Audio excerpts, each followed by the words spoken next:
2 ATP है, 2H+।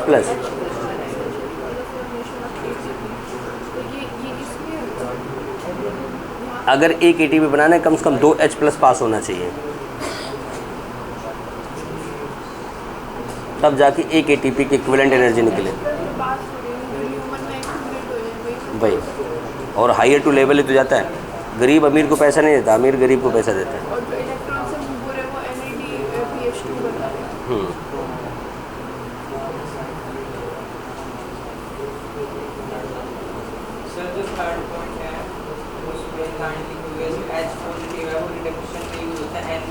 सिर्फ ये वाला सर, उसमें NADPH पॉजिटिव नहीं आएगा? नहीं, वो जरूरी नहीं है। आप NADP लिखो, NADPH लिखो, ये रिड्यूस्ड फॉर्म हो जाते हैं ना, और एक अभी और रिड्यूस होगा।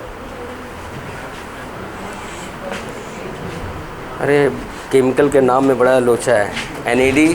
NAD phosphorylated NAD, reduced phosphorylated NAD। अरे क्या करोगे, ये बेटा केमिस्ट्री नहीं है, बायोकेमिस्ट्री है। जहाँ पे जाके MBBS में ज़्यादातर बच्चे फेल होते हैं, क्योंकि बहुत टफ हो जाती है ना, बहुत टफ हो जाती है, वाइड हो जाती है। लेकिन फिर भी एकेडमिक कंडीशन में क्या किया जाता है कोर्सेज में कि भाई ये फिक्स सिलेबस है, इसी से ये इंपॉर्टेंट है, ये कर लो, पास हो जाओगे। आगे रोल तो है नहीं, कौन सा आप रिसर्च में जा रहे हो, आपको रोजी रोटी कमाना है, पेशेंट देखना है, पैसे लेना है। आप तो साइंटिस्ट बनने नहीं जा रहे हो, नहीं आप मॉलिक्यूल पर काम करने जा रहे हो। हमें डॉक्टर जनरेट करने हैं कि आओ लोगों की जान बचाओ, अपना पेट पालो।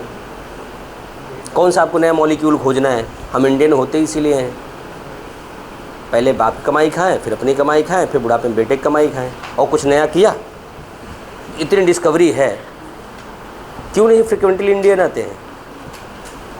क्योंकि हमारा फंडा ही यही है, पहले बाप की कमाई खाओ, फिर अपनी कमाई खाओ, फिर बच्चे कमाई खाओ। सही है ना? इसे हम लोग कैरियर बनाना कहते हैं। सच यही है, बुरा लग जाए अलग बात है। हो गया? चलो बेटा, अब अगली हेडिंग बनाओ, डार्क रिएक्शन।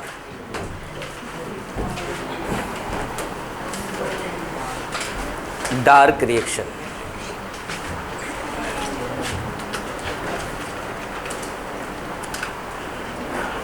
सीमा बात समझ में आ गई? चलो, डार्क रिएक्शन। बेटा डार्क रिएक्शन किसने खोजा था पता है? Black man. किसने खोजा था? नाम था, लेकिन इंसान बड़ा गोरा था। जैसे गांव में जितना सुथरा बंदा उसका नाम कालू। ओए कालू इधर आ, लो। अब माँ बाप से पूछो कालू क्यों? अरे नज़र ना लग जाए। गोरे से बंदे को कालू होता है ना गांव में, देखो। हाँ, तो ये वही कहानी थी। नाम था ब्लैक मैन, बट वो ब्लैक नहीं थे। लिखो, dark reaction was observed by black man. हाँ, discovered by, observed by black man.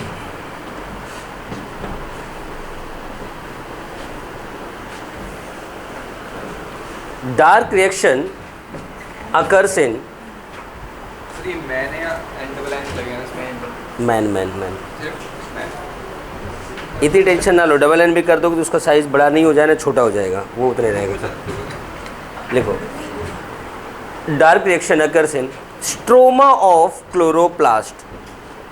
Stroma of chloroplast. कई बच्चों ने ब्लैक अलग लिखा, मैन अलग लिखा है। ब्लैक मैन एक साथ है। अगर आप ब्लैक और मैन अलग कर दोगे तो वाकई वो काला आदमी हो जाएगा। वो तब नाम कहाँ बचा? सही है कि नहीं है? तब नाम कहाँ बचेगा? Chloroplast occurs in stroma of chloroplast. बेटा ध्यान देना, आप पेन ड्रॉप करो, एक बार पेन रखो, सुनो। बेटा आपने लाइट रिएक्शन में वाटर को यूटिलाइज कर लिया, ठीक। अब लाइट का जो प्रोडक्ट बन रहा है उसे लाके आप यहाँ यूटिलाइज करेंगे डार्क रिएक्शन में। डार्क रिएक्शन में बेटा CO2 फिक्सेशन होगा, CO2 कन्वर्ट होगा ग्लूकोज में, ठीक। और यहाँ पर आप एक केमिकल बनाएंगे लिविंग प्रोसेस से। क्या बनाएंगे? लिविंग प्रोसेस से। और इसीलिए डार्क रिएक्शन को हम लोग कहते हैं बायोकेमिकल प्रोसेस। क्या बोलेंगे? Biochemical process. अब इसी रेफरेंस में ऐसे मिलते जुलते आप अगर लाइट रिएक्शन का नाम बनाओ तो आप कह सकते हो लाइट के प्रेजेंस में केमिकल रिएक्शंस, आप कहोगे फोटोकेमिकल। रिएक्शन। क्या बोलोगे? Photochemical reaction. दोनों का नाम तो दे सकते हैं ना, लाइट रिएक्शन का फोटोकेमिकल, इसका नाम क्या दे सकते हैं? Biochemical reaction. लिखना, in dark reaction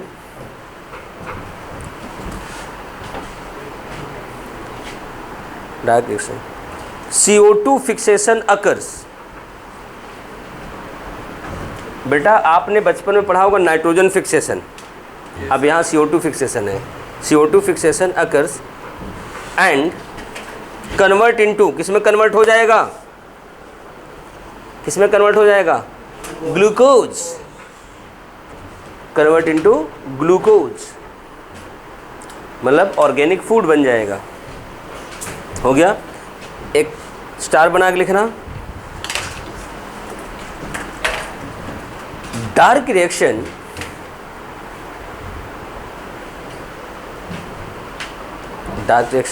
is called as biochemical reaction। उसमें लिखो, कोई बात नहीं, अच्छा, called as biochemical reaction and light reaction is called as photochemical reaction।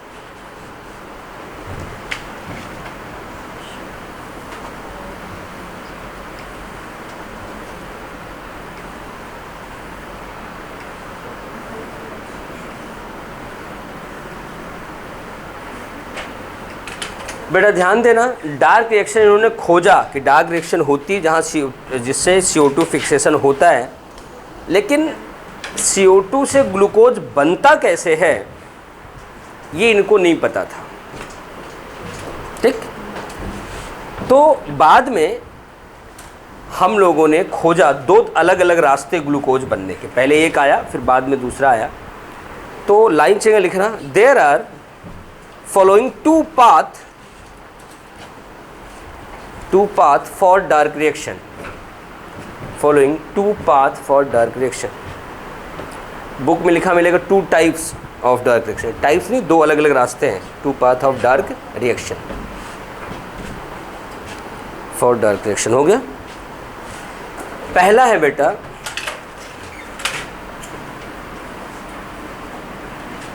Calvin cycle,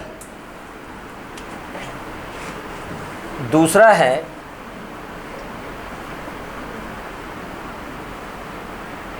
hatch-slack cycle. Board पे लिखा है बेटा, हैच-स्लैक साइकिल।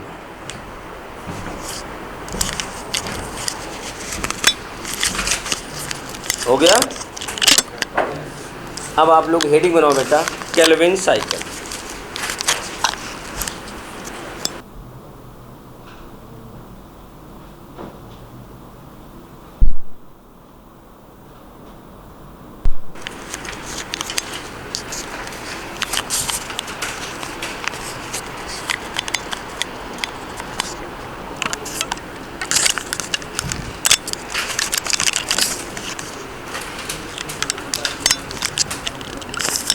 हेडिंग बना लिया केल्विन साइकिल। अब बेटा केल्विन के बारे में मैं बताता हूँ। एक्चुअल में केल्विन साहब जब केल्विन साइकिल खोजे तो खोजने गए नहीं थे। हाँ, वो कुछ काम करने और गए थे।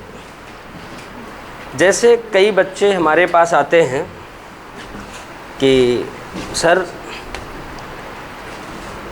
हमें बायो आपसे पढ़वाना है अपने बच्चे को, लेकिन वो कंपटीशन नहीं करेगा।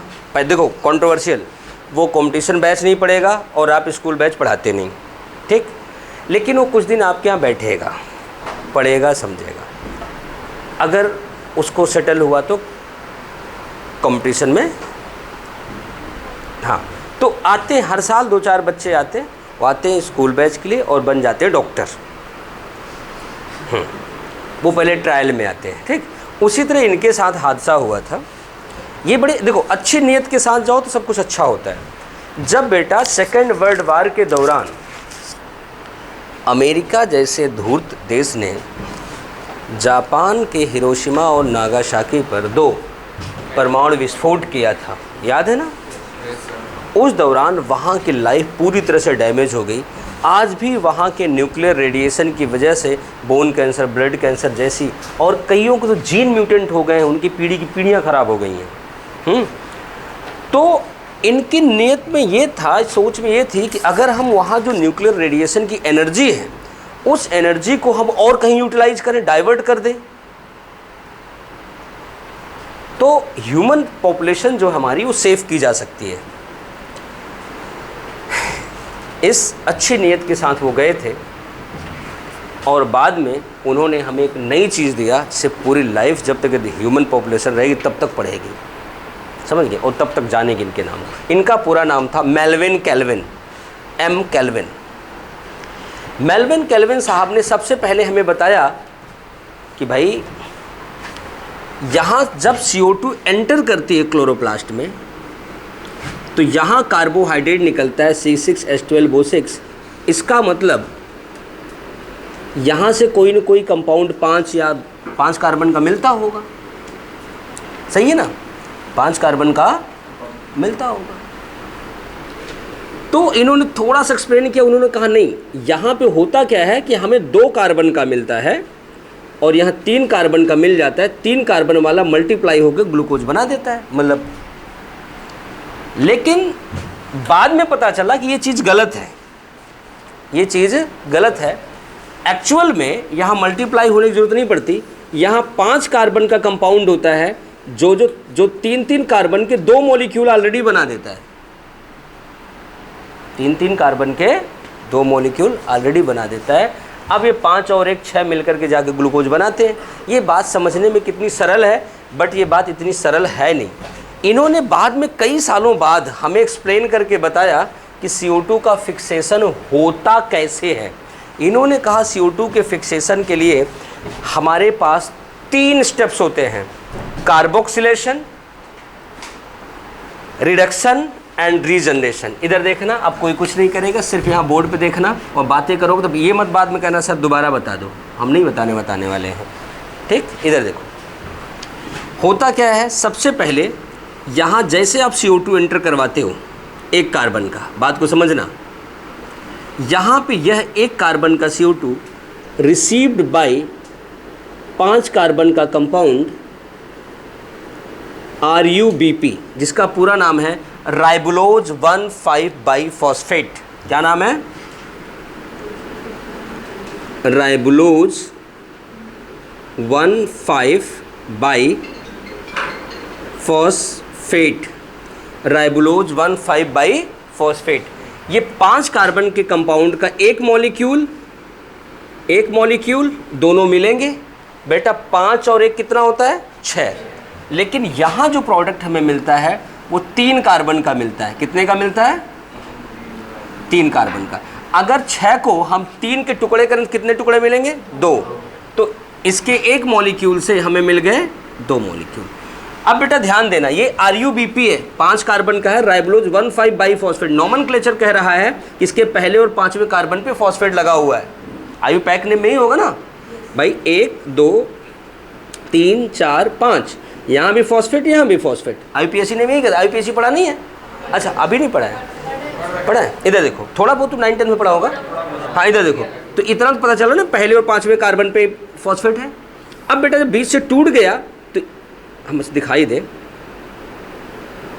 5, यहाँ फॉस्फेट। अब इसको बीच से तोड़ो, कितने? 5 है ना। अब 1 कार्बन लाओगे, 1 कार्बन और जोड़ोगे, इसको बीच से तोड़ करके 1 कार्बन और जोड़ दो, कितने हो गए? 6 हो गए। अब ये ऐसे बना दिया, ये क्या हो गया?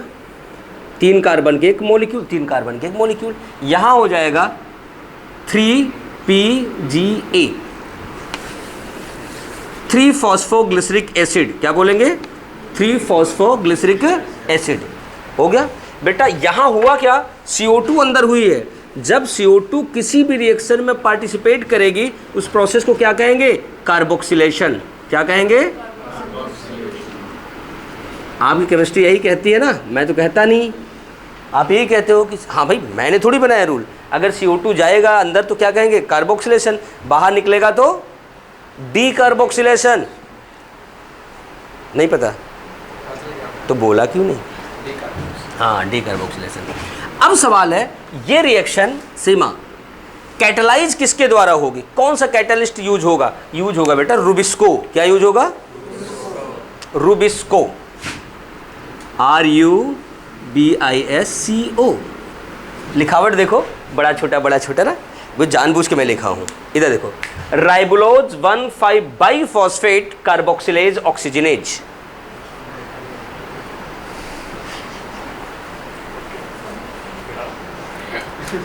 देखो बेटा, राइबोलोज 1,5 बाइफॉस्फेट RUB पे हो गया, इसका क्या कर रहे हो, कार्बोक्सिलेशन, कार्बोक्सिलेज। अगर आप अपने हिसाब से बनाओ, क्या बनाओगे, राइबोलोज 1,5 बाइफॉस्फेट कार्बोक्सिलेज, लेकिन मैंने साथ में ओ बड़ा लिख दिया, ऑक्सीजनेज। बिल्कुल सच है, ये रुबिस्को डुअल नेचर का होता है। अगर इसको CO2 मिल रही है तो ये कार्बोक्सिलेशन करेगा, अगर CO2 नहीं ऑक्सीजन मिलने लगे तो ऑक्सीडेशन भी करने लगता है। आप बच्चों की तरह होता है, अगर पढ़ने वाला दोस्त मिल गया तो पढ़ोगे, घूमने वाला मिल गया तो भाई साहब बाइक लेकर के पता नहीं किसके पीछे पीछे कहाँ घूम आए। ठीक, तो ये आपकी तरह होता है डुअल नेचर का, जैसा माहौल मिलता है वैसा बदल जाता है। बेटा रुबिस्को याद रखना, एक रटा हुआ सवाल एग्जामिनर अंकल का, कि rubisco is most abundant protein और enzyme on the earth surface और इन लिविंग वर्ल्ड। पूरे लिविंग वर्ल्ड में, पूरे अर्थ सरफेस पे सबसे ज़्यादा पाए जाने वाला प्रोटीन या एंजाइम कौन है, रुबिस्को। समझ गए। अब बेटा रुबिस्को जब इसको यहाँ बना दिया, अब हमारे पास अगला स्टेप है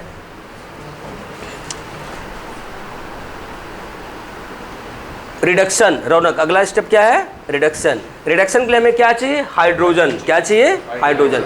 बेटा अब जो लाइट प्रोडक्ट आपने बनाया है ATP और NADPH2, ATP क्या है, सोर्स ऑफ एनर्जी और सोर्स ऑफ फॉस्फेट, और NADPH2 क्या है, सोर्स ऑफ हाइड्रोजन। कल मैंने लिखा था रिड्यूसिंग पावर, याद है ना, क्या लिखा था, रिड्यूसिंग पावर। बेटा अब इसमें हम सबसे पहले डाल रहे हैं ATP।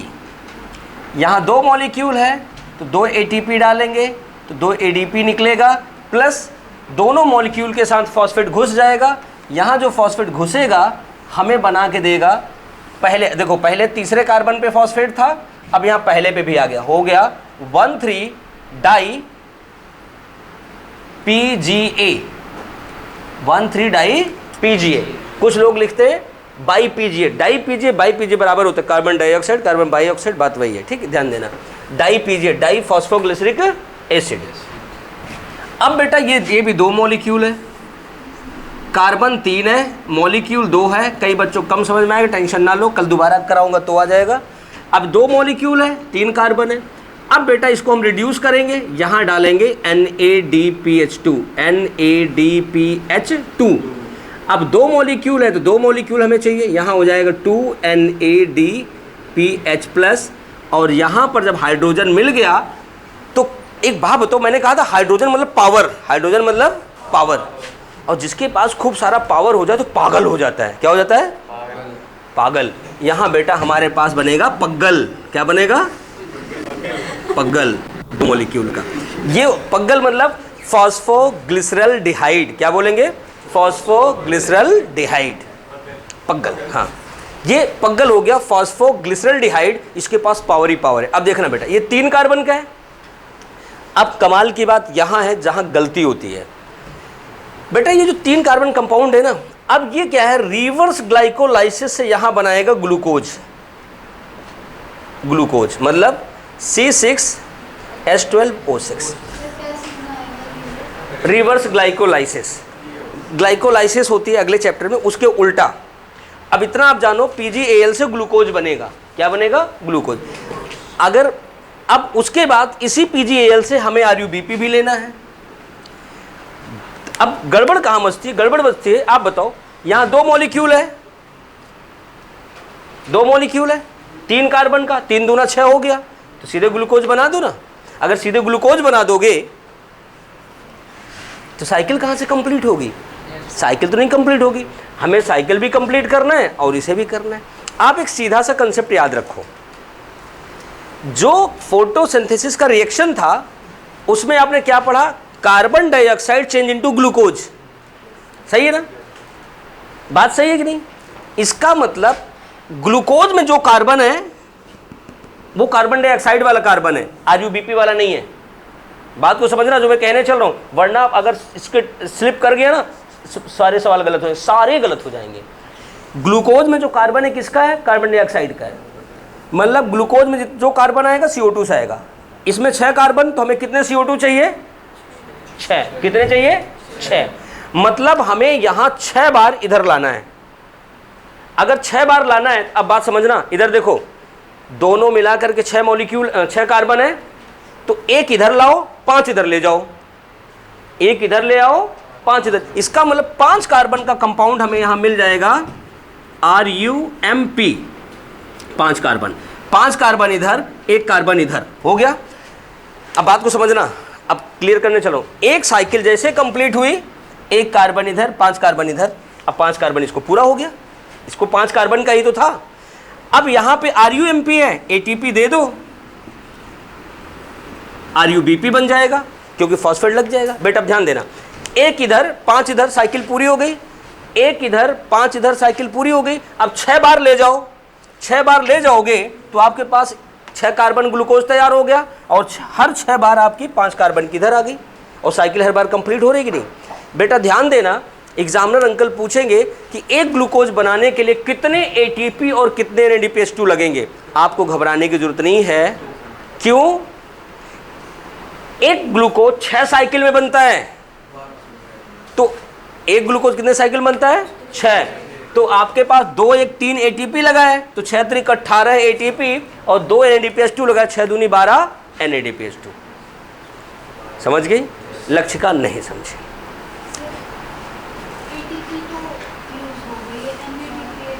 ये यूज तो हुआ है।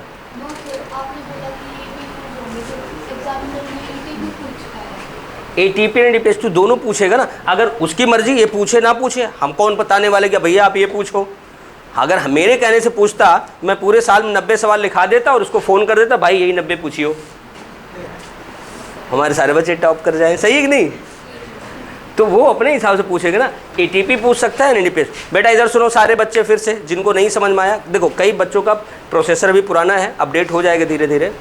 हाँ, वो टाइम टू टाइम अब फिनिशिंग आएगी। नहीं, कभी कभी होता है बेटा ना, आप धीरे धीरे समझते हो, लेकिन समझने के बाद फिर स्पीड बढ़ती है। इधर देखो, मैंने कहा ग्लूकोज में जो कार्बन है वो कार्बन डाइऑक्साइड का है। कार्बन डाइऑक्साइड में कितने कार्बन है? 5 1, और यहाँ कितने हैं?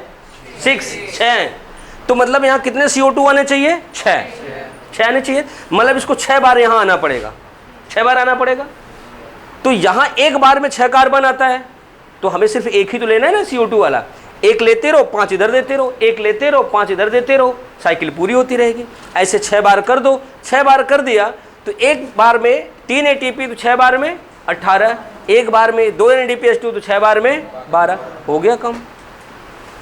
और यही चीज़ अभी आप जाकर और कहीं पूछा, पता क्या लोग बताते हैं कि देखो ऐसे करना, आप याद रखना 6 साइकिल चलेगी, मल्टीप्लाई करना 6 × 36, 6 इधर ला लो, 30 इधर ला लो। ये कौन सा कंसेप्ट है भैया? बच्चों को ना याद रहे 6, तो सीधा सा कंसेप्ट है कि फोटोसिंथेसिस में CO2 ग्लूकोज में बदलता है, और लॉजिकल है ये। तो भैया CO2 को लाओ ना, जितना CO2 उतनी साइकिल। क्लियर सी बात है। इसको डिस्कस दोबारा करेंगे कल और लिखेंगे कल, ठीक? ओके।